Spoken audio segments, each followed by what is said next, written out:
everyone out there in podcast world. They'll be having a great day. You're listening to or watching Service Business Mastery Podcast. I'm your host, Church Blissett. And today's guest is Ryan Godfredson. I want to say Godfrey. I have a friend of mine whose last name is Godfrey. It's a Godfredson. Sorry. And then I practiced that like 4 times in my head before we started. So, Well, I don't think I pronounce my name right half the time, so no big deal. So today we're going to talk about our mindset and kind of getting the day started the right way and making sure that you start off on the right foot, I guess is kind of the best way to say it, because so often I know that I'm guilty. If I wake up in a bad mood, or like that first 5 or 10 minutes of the day, if it starts off really crappy, then the rest of my day, at least the next couple of hours, they're pretty trashed. And I think that one of the things, and we haven't talked about this offline or anything like this, but I think that one of the things that really can make or break my day is if I check my emails right whenever I like roll off on the side of the bed and I pick up my phone and it's like the first 5 emails I check, I'm like, bad news, or something like that, or check the news in general. But anyways, welcome to the show, Ryan. Hey, thanks for having me on. I've been looking forward to connecting. Yeah, absolutely. So tell me a little bit about you, about your what you have going on and how you got into what you're doing right now. Yeah, thanks for asking. So I'm a leadership professor at Cal State Fullerton. And so I teach and I do research on leadership, and that's part of my academic job. But then I also do a lot of consulting where I work with businesses to develop their leaders and to develop their cultures. And the way that I do that is through a focus on mindsets. So what I've learned in my research is that our mindsets are our mental lenses that shape how we view the world. And we can have, for example, 2 different business leaders that both encounter the same situation, but if they look at it through different lenses, then they're going to interpret that situation differently, they're going to process that situation differently, and they're going to behave differently. And so I feel like one of my purposes is to help leaders and people awaken to their mindsets, because I think most people think that the current mindsets that they have is the best mindsets that they can have. Oh, yeah. But the reality is that most of us can probably have better mindsets. And I've got a significant amount of data to suggest that. In fact, I've got a personal mindset assessment. And what I find is that only 5% of respondents are in the top quartile for 4 different sets of mindsets that I focus on. So most of us have got some mindset work to do, myself included. And so I'm happy to, or I'm excited to jump in with you and kind of help your audience awaken to their mindsets. Yeah, that's super exciting. Could you go through those 4? And for anybody that's watching this live, I have I've pinned the link to that mindset assessment also in the chat there. And for anybody that's listening to this, I'll put it in the show notes. But can you kind of go through that a little bit? And I'm super excited to know. I mean, I kind of knew that you obviously you can decide which path you're going to take. You don't have to be stuck in yesterday's rut. But sometimes it's really easy to see like a feel good motivational, meme on Instagram or something like that. But then to actually put it into practice, that's sometimes people are like, oh yeah, it's easier said than done. Could you kind of go through that with us a little bit? Yeah, for sure. And I love that you bring up this idea of a meme, because I think in many ways that's kind of when most people talk about mindsets, it's like this fluffy concept. Exactly. But the reality is that mindsets are foundational to everything that we do. And so I try to approach the topic of mindsets by making it as tangible as possible. And one of the ways in which we do that is, one, we got to tap into research. What research has been done on mindsets? And that's where I've come up with 4 different sets of mindsets that have been studied for 30 plus years. And then we need to put labels on these mindsets, because if we don't have labels, then we have nothing to introspect about when it comes to our mindset. So when I talk to groups and I'll ask them, what mindsets do you need to have to be successful?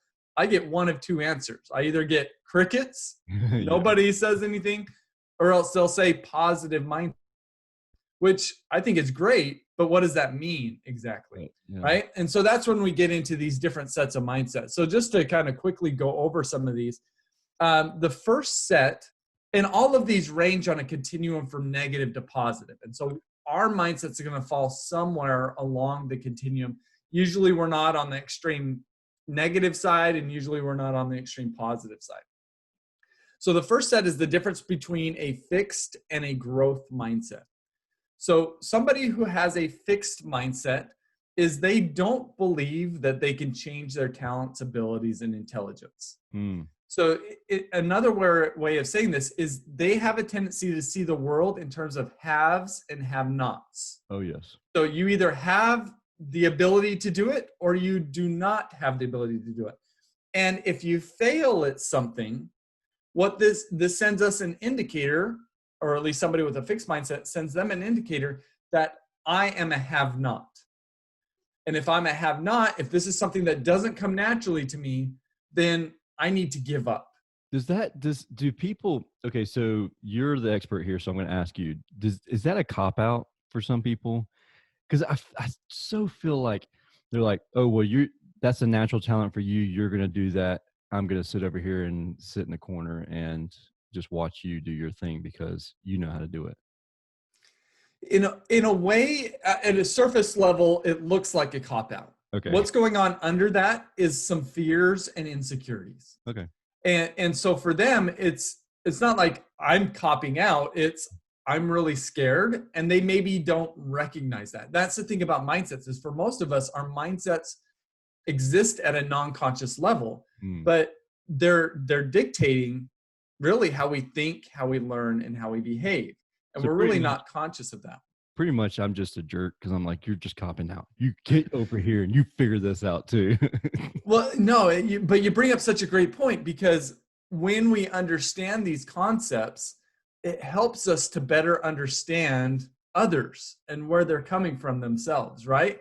Because, and I'm there with you. Like I mean, let me give you an example of this. So just prior to sharing this example, there's the other side of the continuum. So that's fixed. The other side is a growth mindset. So this is when we do believe that we can change our talents, abilities, and intelligence. And so this means that if we were to fail at something, we don't necessarily, to us, this doesn't mean that we're a failure or that we're a have-not.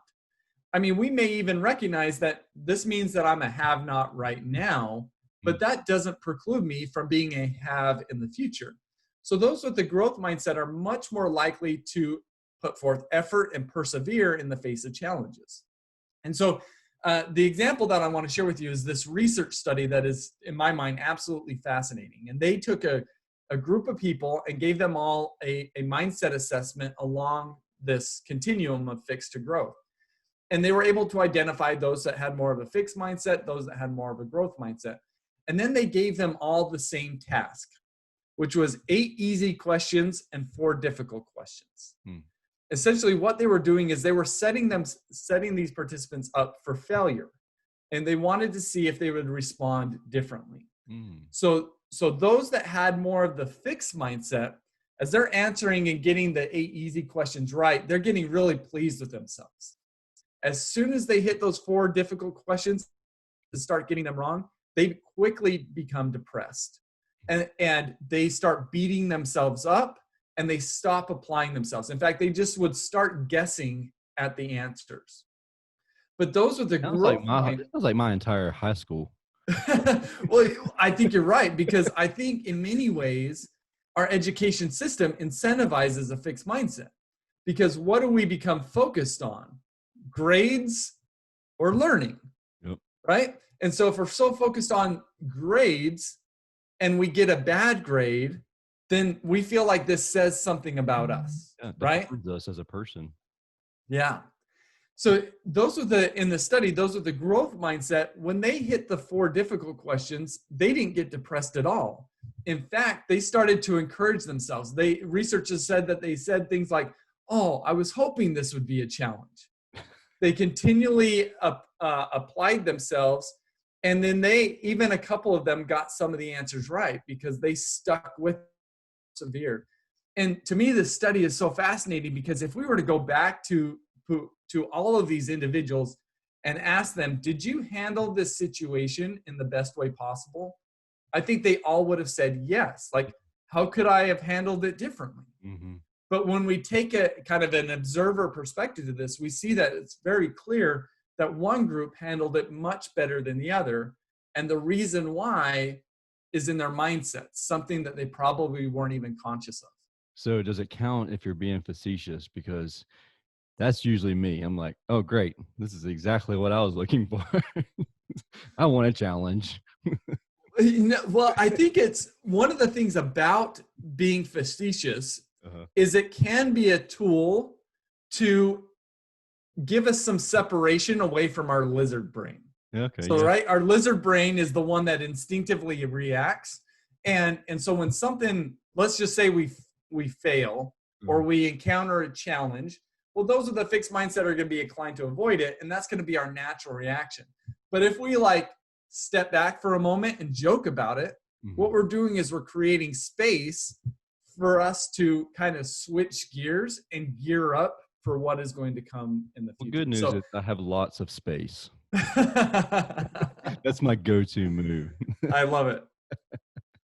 Cool. So how about the second one? Because that's, I mean, that we could talk, heck, we could probably talk days on that alone. But Yes, that's for sure. But yeah, so the second one is the difference between a closed mindset and an open mindset. So being closed is just what it sounds like. We're closed to the ideas and suggestions of others. When we have an open mindset, we're open to others' ideas and suggestions. And so I guess maybe let me ask you a quick question is yeah. what would lead somebody to be closed to the ideas and suggestions of others? Um, Getting burnt probably by somebody in the past, or not having trust, and I'm sure there's other things too, but that's the two that kind of come top of mind. Yeah. So part of it is when you're saying that we've been burned or we don't trust this person, is what we're really saying when we're not open to their ideas is I think I know what is best more than you do. Yeah. Right? So when we think that what we know is best, then what happens is it causes us to mentally shut down, and we want to be seen as being right. We Yeah. want to have our ideas supported, and we want to be the one with all the answers. And so we Guilty. shut down the perspective of others. Guilty. Totally. Well, and this is the thing is I think, we've all been there. And for me, the reason why I focus on mindsets is because I need this work as much as anybody else. Yeah. And in many ways, having a closed mindset, we feel like it serves us because it creates greater certainty for us. Whereas when we have an open mindset, we're open to others' ideas and suggestions, then we're not focused on being right. We're focused on finding truth and thinking Yeah. optimally. Yeah. And so we're much more inclined to ask questions as opposed to provide answers. And we're much more open to the ideas and suggestions of So others. how do you do that you want to be a strong leader for your business, but at the same time, you don't want to have the closed mindset. So I recognized years ago that I had a very closed-minded mindset, and I was working towards being more open-minded, but also not sounding like I didn't have the confidence in running the business. So when people come to me, like, one of the ways that I've done that is taking and when they come to me for advice or support, helping in any way, I request that they come with three solutions also, and so then we can back and forth against their solutions versus mine. Sometimes I'm like, no, your solutions are stupid and mine's the right way, but most of the times I try and incorporate what they have to say, and um, I think that that's kind of my transition. That's how I've worked towards that. And then I've even gotten some guys on my team who have succeeded past me in the technical knowledge because I'm like, hey, look, man, like this is your job. Like my job is to do office stuff, and I do this stuff over here. Whereas you're the expert in the field, and I want you to know more than me. I don't want to be tech support. I want you to be my tech support when I have a question. um, And so they've kind of taken that and they've ran with it. And so I don't know if I've done it the right way. I didn't get any like actual formal training on what you're talking about. So I don't know if I did it right or didn't do it right. I don't know, but that's kind of how I did it. No, and I think you're very much headed in the right direction. So I think the key is we need to check our focus. Are we more concerned about being right, or are we more concerned about finding truth? And there's a lot of pressure if you're a leader to be right, Exactly. right? And this is when we feel that pressure, we're coming from a place of uncertainty ourselves, and maybe a little bit of insecurity. And so it's something that's really helpful for me is an analogy. And that is if we compare our mind to a bucket, when we have a closed mindset, our bucket is full. We feel like what we know is best, so our bucket is full. So what happens if we pour something into a full bucket? Well, Goes right over. yeah, nothing gets absorbed. Everything goes off the side.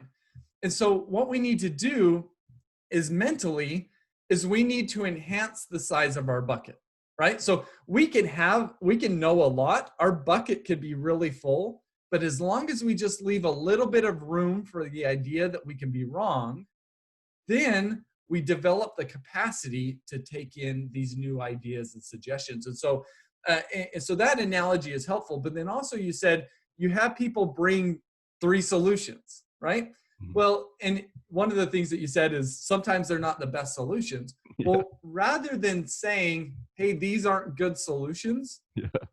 a better approach might be to say, what makes you think that these are good solutions, right? We're asking questions, and by asking questions, we could steer them in the right direction. Mhm. Or we could just say, those are dumb ideas. Mhm. Like, what's going to go better for that individual? The problem is my And- guys know how much of a smart aleck I am. So when I ask them, so what makes you think this is going to be a great idea? And they're going to be like, don't be a jerk, Tersh. yeah. No, we all joke around. So we really do enjoy each other's company. And that's one of the big culture things that we have to have going on with our company is we have to be able to joke with each other. Mhm. And we run that fine line too. If somebody's having a bad day, you got to check yourself but everybody's pretty thick skinned and we really do enjoy each other's company. So that's very helpful. But yeah, when I do say that's a pretty dumb idea, they assume I'm joking anyways. So they're like, Yep. well, what's your great idea there, Tersh?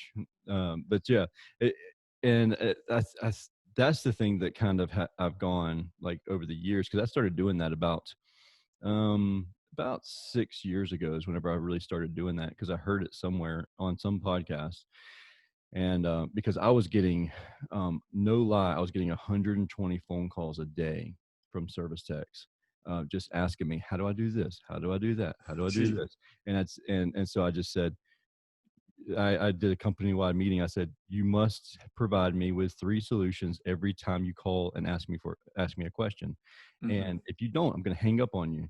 And like, it took like a week of just hanging up on people. And then they call me back, hey, I think we lost connection. No, I hung up on you. Call me back with 3 solutions. Click. And so then it kind of made them self-reliant at the same time, whereas I was no longer their crutch. So it was kind of like a win-win for all of us there. No, that's great. Yeah. Cool. So, how about number 3? Yeah. So the third set, and this is one where we talked just briefly before we jumped on this, where one of the things that you feel like your audience may be experiencing is burnout, Yes. right? And I think that this set of mindsets may get it that the best. And so the difference is between a prevention mindset and a promotion mindset. So prevention's on the negative side, and when we have a prevention mindset, our primary focus is on not losing.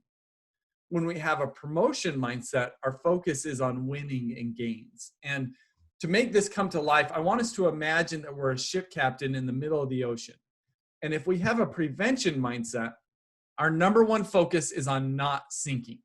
Mm-hmm. We don't want any problems to occur. We don't want to rock the boat. We don't want to take any risks, right? And so we become very vigilant with this mindset. And what happens is that when a storm comes on the horizon, as it inevitably will, Mm-hmm. then our inclination is to run from the storm as a way to stay safe. And so we'll go to a harbor or port, but we've got to ask ourselves, is that harbor the destination that we originally set out for? Right. Exactly. Probably not, right? So those with the promotion mindset, it's not that they're not concerned about sinking. Of course, they don't want to sink, but their number one focus is on a destination and making progress towards it. And so when that storm comes on the horizon, rather than run from it, they ask themselves, does that stand between me and where I want to go? And if the answer is yes, then they prepare to take on the storm, and then they develop the courage to brave the winds and the currents that are associated with that, because they know that that is the only way to get to their destination.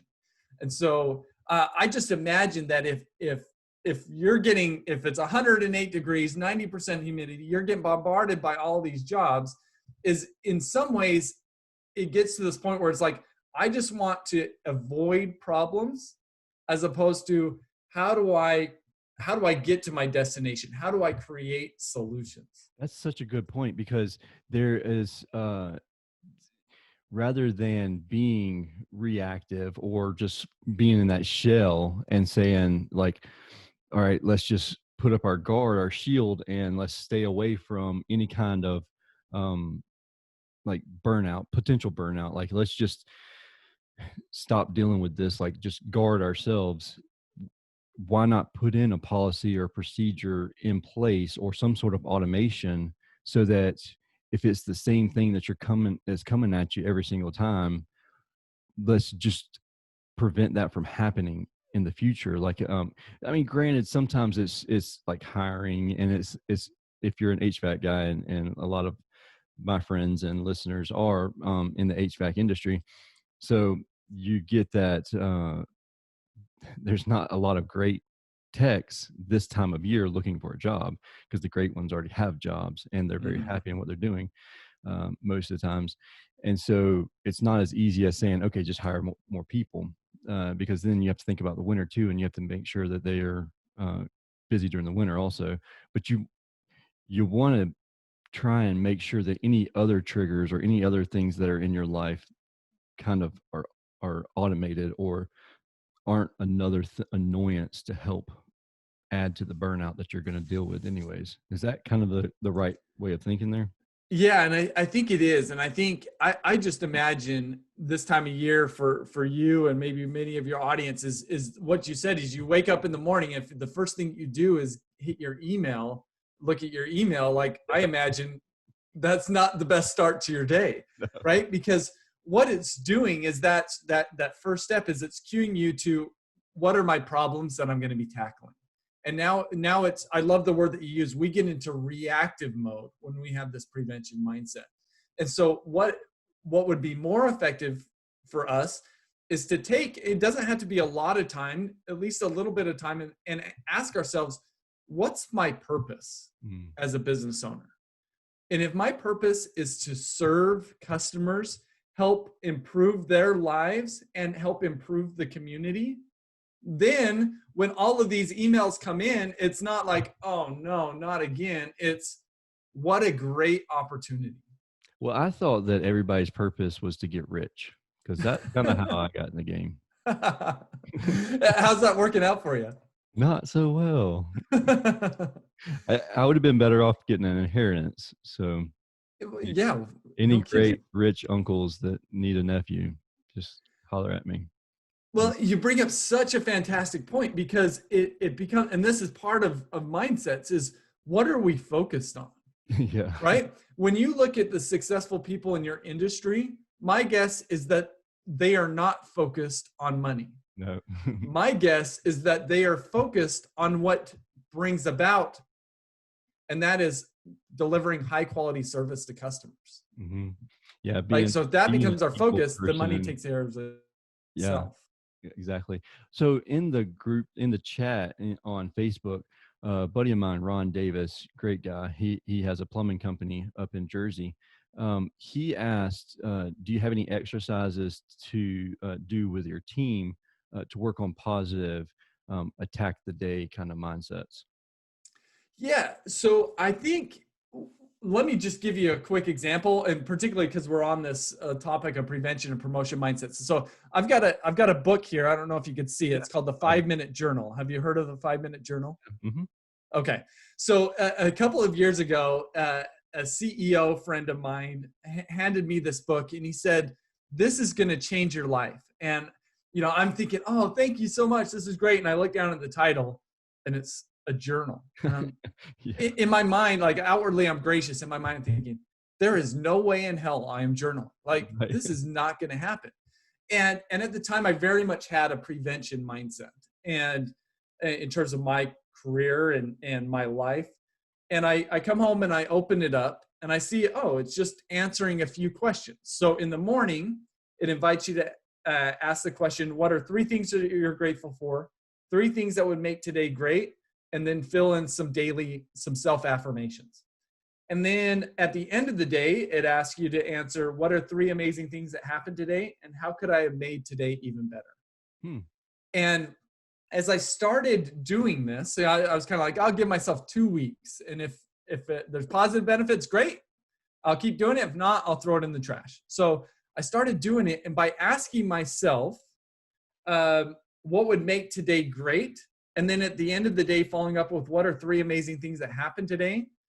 My mindset started to change from how do I just survive and avoid problems to how do I make the best of today? And how do I make today better than yesterday? And this week better than last week? And this month better than last month?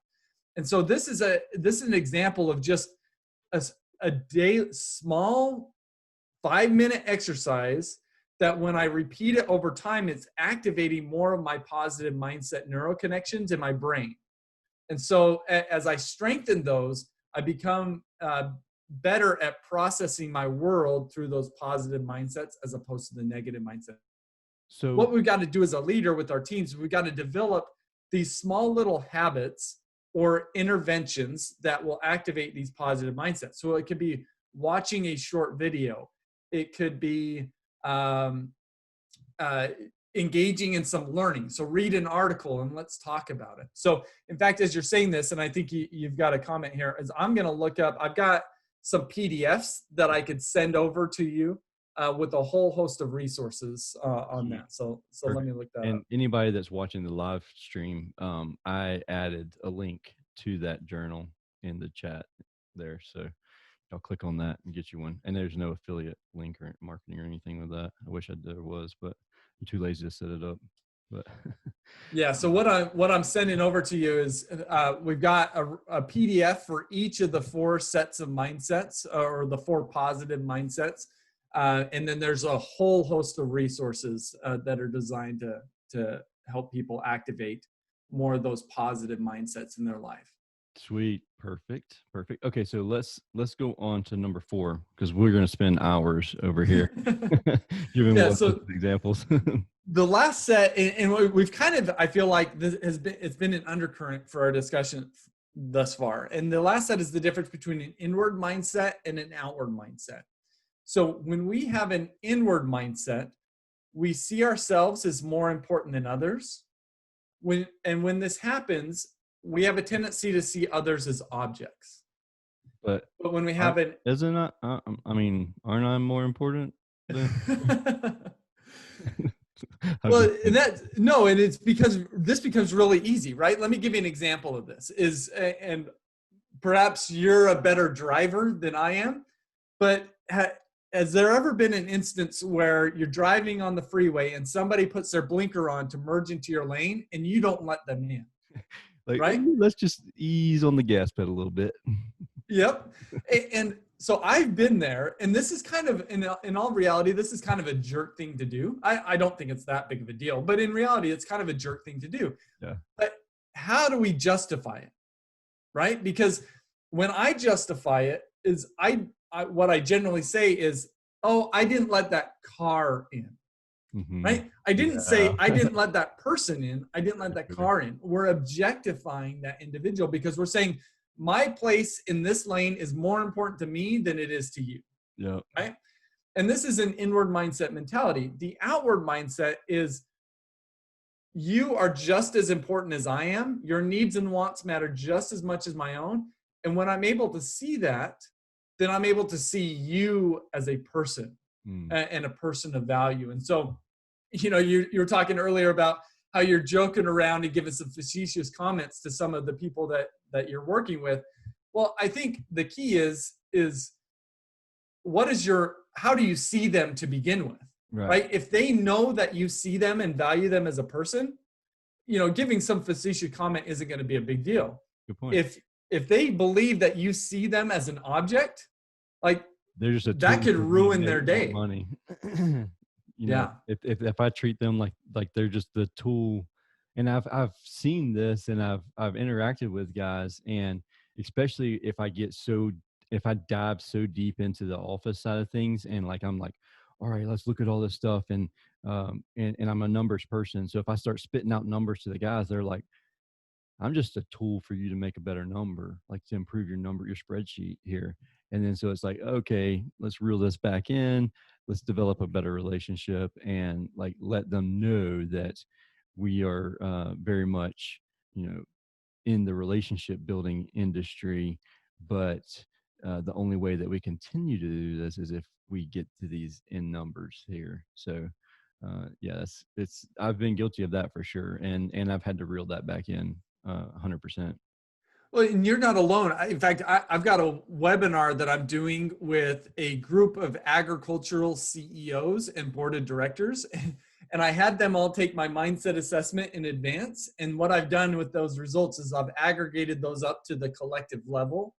And so I'm gonna present to them, okay, across you CEOs and board of director members, what is your mindsets across each of these continuums?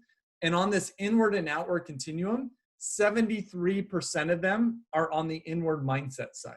Mm, Right? So one of my big questions for them is, what message are you sending in your organization about how much you value your people?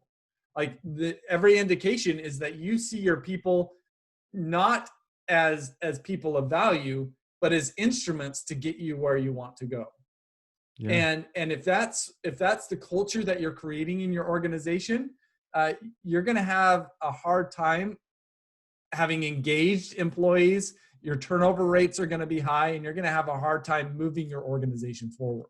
Yeah, recruiting is going to be very tough because it's in my opinion, it's easy to recruit if your whole team's on board and they are all like gung ho, and they're selling the company to all of their friends and family, and so it's easier to recruit that way. But if they see themselves as a tool, and then somebody asks, so what do you think about coming on board over there? Like, if you get a meh every time somebody asks, and they're like, okay, I'm not going to change my entire career, put my family's life at risk, livelihood and everything else for a meh. So yeah, I agree with that. And I'm definitely guilty of not showing my team enough support sometimes, especially whenever we're in the middle of this, the heat wave. But one thing that I've been pretty active about and trying to do is, in our industry, the service techs, the service experts, they get burnout really quickly also. And so I've been trying to take on call a lot more than they do, just so that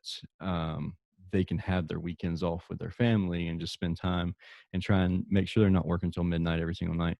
And it's something that I haven't done the past couple of years. And so it's a little experiment to see how things go over the winter versus last winter, the winter before that, where they were burnt out so much that it took them a month or two to regain the momentum that they were having. So uh, i'm I'm doing it to help them out truly, but I also would like to know if it's going to help, as far as just so they don't get burnt out so much during the summertime.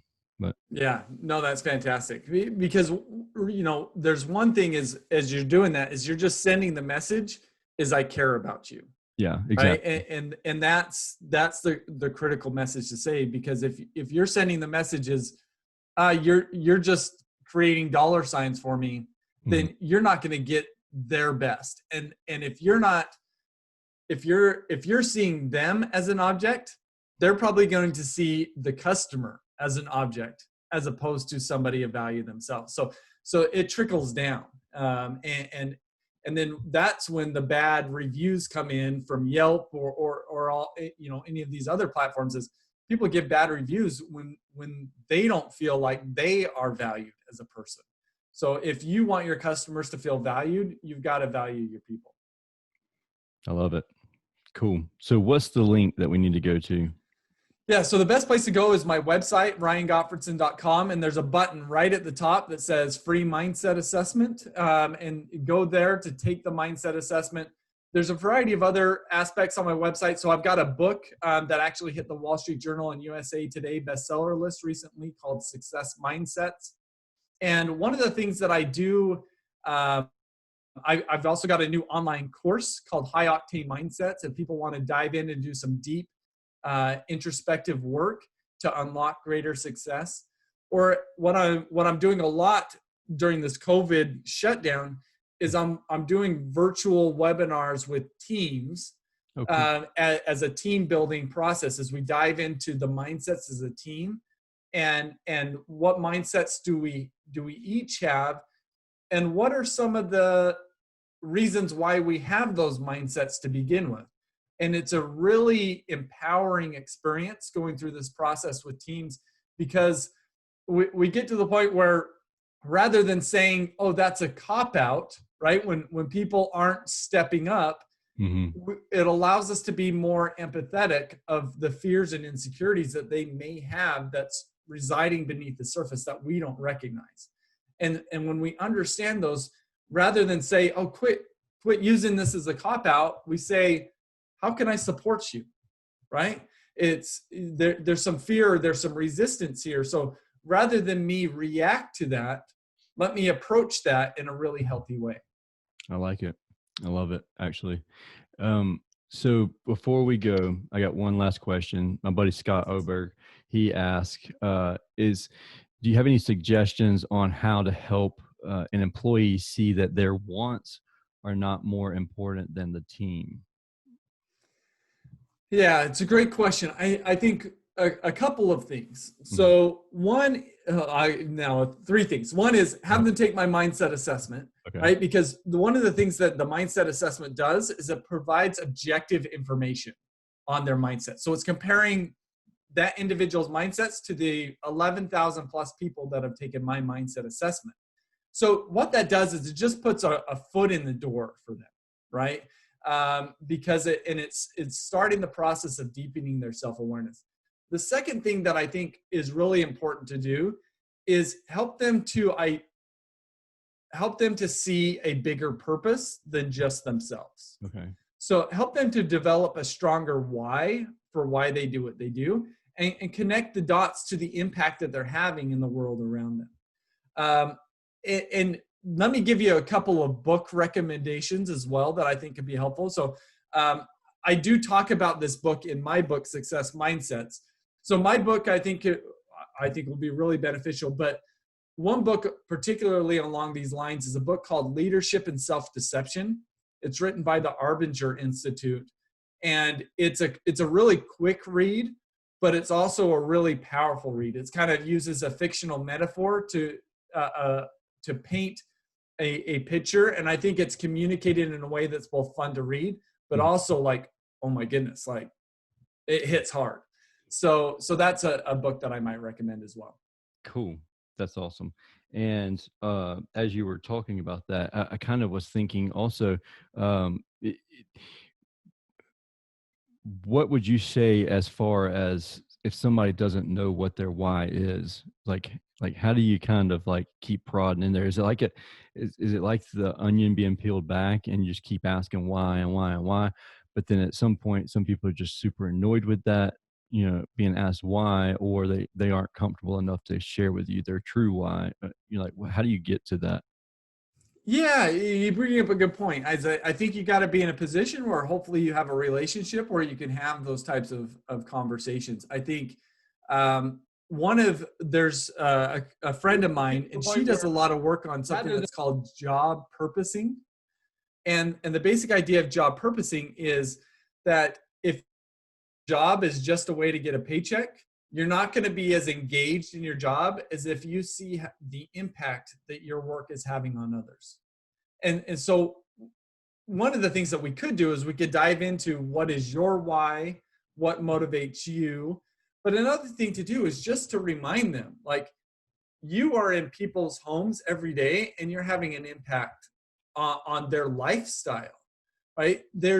I don't know, maybe it's just reminding them, like, as somebody who's been a customer of folks like you, is in fact, I've got a leak in my AC unit, so I lose Freon. So every spring I need to have somebody come out, but I always forget until it hits 100 degrees, and it's like, why isn't my house cooling down? Oh yeah, we got this leak. We need somebody here pronto, right? So I'm almost like calling around just to get the first person out here.